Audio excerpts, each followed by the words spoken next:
조갑제 TV 시청자 여러분 안녕하십니까. 2016년 12월은 광화문에서 탄핵 반대 태극기 집회와 탄핵 찬성 촛불 집회가 연일 남북으로 대치하면서 열렸던 시절이었습니다. 그때 제가 쓴 책이 하나 있습니다. 언론의 난입니다. 마녀사냥 인민재판 촛불 우상화, 졸속 탄핵, 오보와 왜곡, 한국 언론은 지금 무슨 짓을 하고 있는가?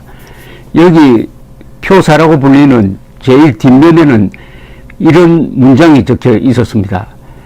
선배들이 쟁취한 언론 자유를 공짜로 누리는 기자들이 그 자유를 선동가들에게 상납하였다.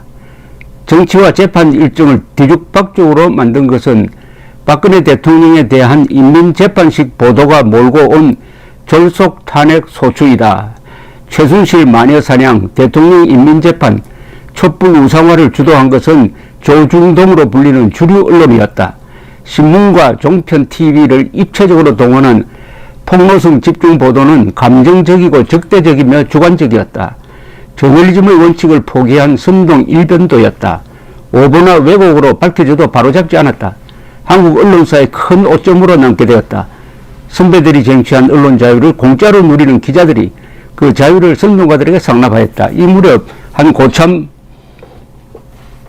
퇴직 기자가 저를 찾아오더니 저한테 물었습니다. 기자 정신의 반대말이 뭐냐고. 제가 모르겠다고 했더니 그분이 맨정신이라고 했습니다. 기자 정신의 반대말이 맨정신이다. 4년이 흘러서 이번에 미국에서는 언론의 난이 아니라 트럼프의 난이 일어났습니다. 대통령 트럼프가 명백하게 패배한 선거 결과에 불복하는 사태가 일어났습니다. 이 후진국에서 잘 일어나는 사태죠. 1986년 필리핀에서 선거에 패배한 마르코스 대통령이 물러나지 않으니까 국민들이 들고 일어나가지고 군대와 손잡고 몰아냈던, 그래서 피플 파워라는 말이 생겼습니다. 그와 같은 일이 비일비재합니다. 후진국에서는 독재자가 선거에 져놓고 이겼다고 우기면서 버티는 경우가 많았는데 딱 그런 짝이 미국에서 일어났습니다. 그런데 결국은 트럼프의 난은 진압이 되었습니다. 한국의 언론의 난은 진압이 안 되고 대통령을 몰아냈고 감옥에 보냈고, 미국에서 일어난 트럼프의 난은 진압이 되었는데 이건 누가 진압을 했느냐? 결국 기자들이 진압을 했습니다. 미국의 주류 언론의 기자들이 트럼프의 난을 진압하는데 가장 큰 공을 세웠습니다. 그 다음에 판사들, 그리고 선거관리 공무원들, 이런 사람들이 자유민주주의, 그리고 사실, 법치, 이것을 무기로 해가지고 미국 민주주의를 지켜내는 모습이 아주 근사했습니다. 그 중에 한 장면을 제가 소개를 해드리려고 합니다. 11월 26일입니다. 백악관의 외교 리셉션 룸에서 트럼프 대통령은 추수감사절에 저음하여서 장병들과 화상 대담을 한 뒤에 기자들의 질문을 받기 시작했습니다.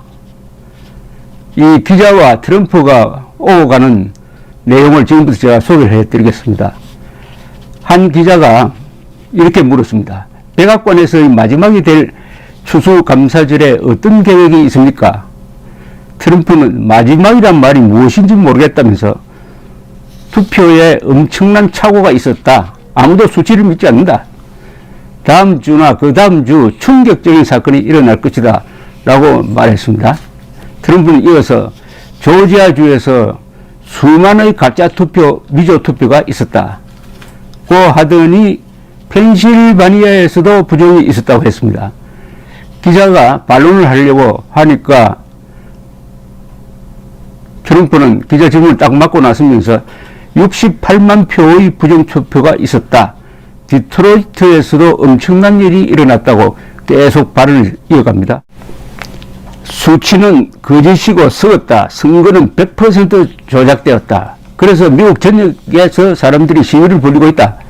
그들은 선거가 조작되었다는 것을 잘 알고 있다. 엄청난 부정이 여기서 벌어졌다. 이쯤에서 기자가 그러나 하면서 질문을 하자 트럼프는 또 장광설을 계속합니다.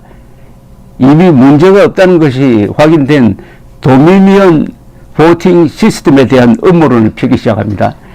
대통령이 이렇게 이야기합니다. 도미니언은 매우 의심스럽다. 아무도 소유주를 모른다. 사람들은 외국에서 개표가 되었다고 말한다. 이건 새빨간 거짓말입니다. 투표는 조작되었다. 이것도 새빨간 거짓말입니다. 당신이 트럼프라고 누르면 그 표가 바이든으로 가버린다. 칩으로 장난을 쳤다. 특히 디트로이트와 메인 카운티에서 당신들도 알게 될 거야. 이 트럼프는 이 음모론자들이 주장하는 걸 거의 사실로 믿고 그대로 이야기를 합니다. 놀라운 사실입니다. 트럼프는 조지아주에서 수십만 표를 이겼는데도 또 강도를 당했다고 했어요. 투표자 서명 대조만 하면 조지아주를 장악할 것이다. 이렇게 또 설명을 하니까 겨우 질문을 찬스를 잡은 기자가 이렇게 묻습니다. 대통령 각하, 만약 선거인단이 오는 12월 14일 조 바이든을 당선시킨다면 승복하겠습니까? 이건 아주 결정적인 질문입니다. 트럼프는 이렇게 대규모 부정이 있는데 승복하기란 매우 어려울 겁니다. 기자가 거듭 묻습니다. 각하는 하고 질문 시작하자 트럼프는 또 하고 싶은 이야기만 계속합니다. 대규모 부정이 있었습니다. 이런 일은 이 나라에서는 일어나지 않았어야 해요. 우리는 제3세계 국가처럼 되어버렸어요. 트럼프는 조지아주에서 당시에 진행되고 있던 재검표가 의미가 없다고 했습니다. 오로지 서명 대조가 중요하다고 우겼습니다.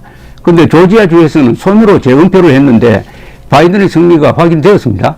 다음엔 또 기계를 써서 재검표를 했습니다. 재검표를 했더니 역시 번복되지 않았어요. 그래도 트럼프는 승복하지 않았습니다. 트럼프는 개표 시기의 어느 순간부터 갑자기 바이든 표가 많아진 것도 조작의 증거라고 우기기 시작합니다. 이런 바이든이 우세한 우편 투표함이 열리면서 일어난 자연스러운 현상이었습니다.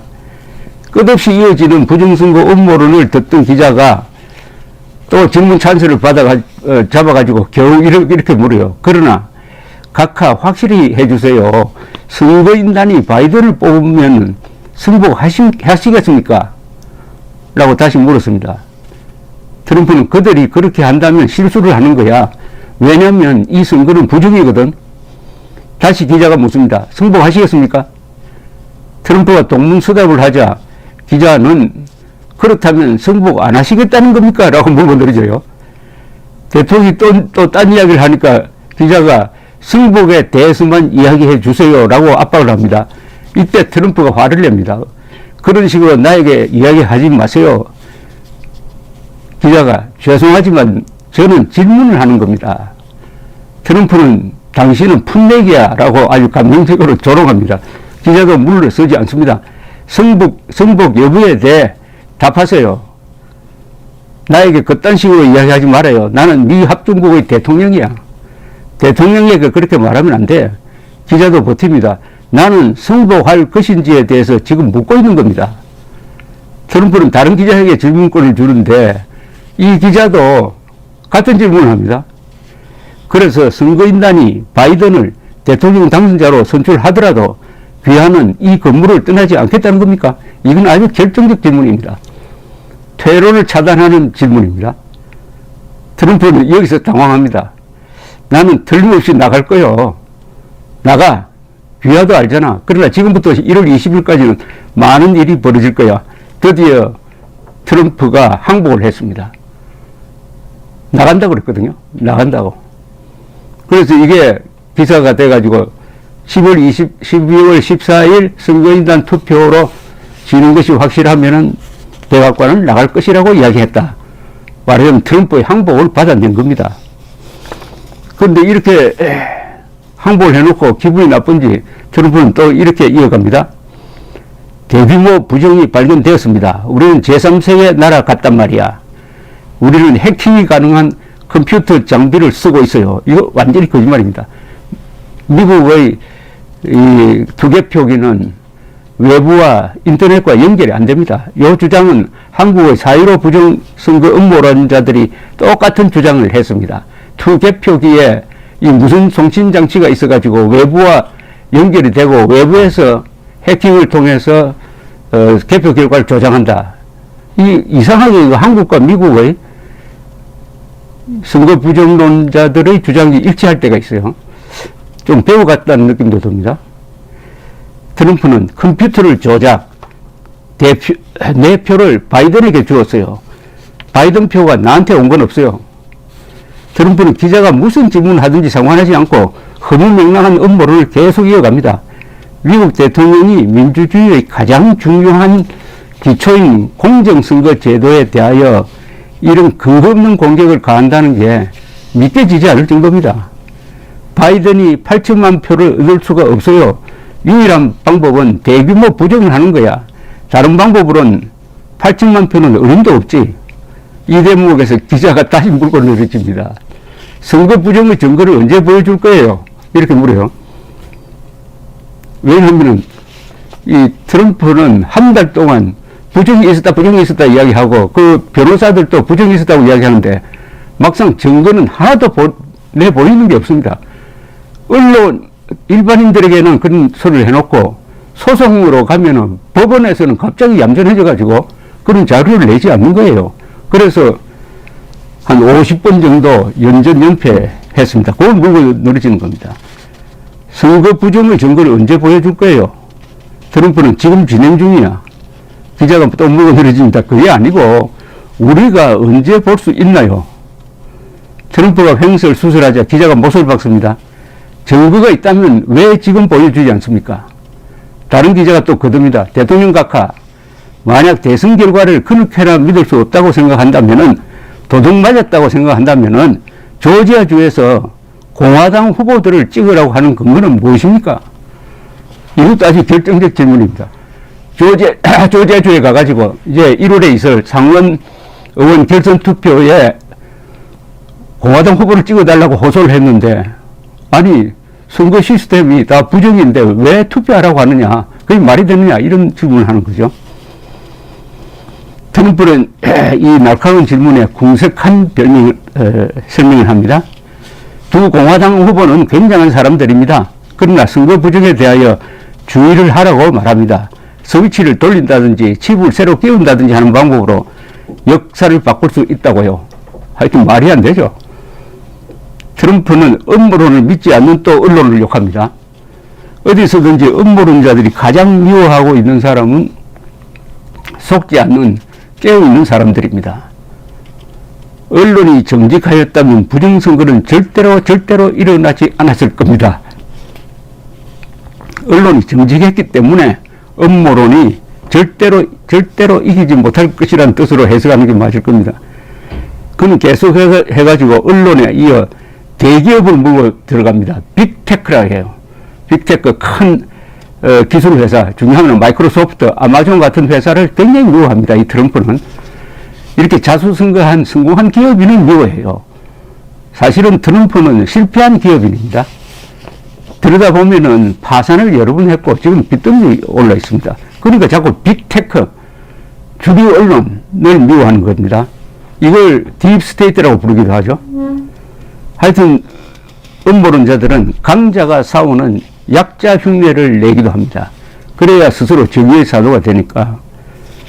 트럼프는 큰 기술 기업들은 완전히 부정직합니다. 언론과 큰 기술 기업들이 정직하였더라면은 이번은 게임이 되지 않았어요.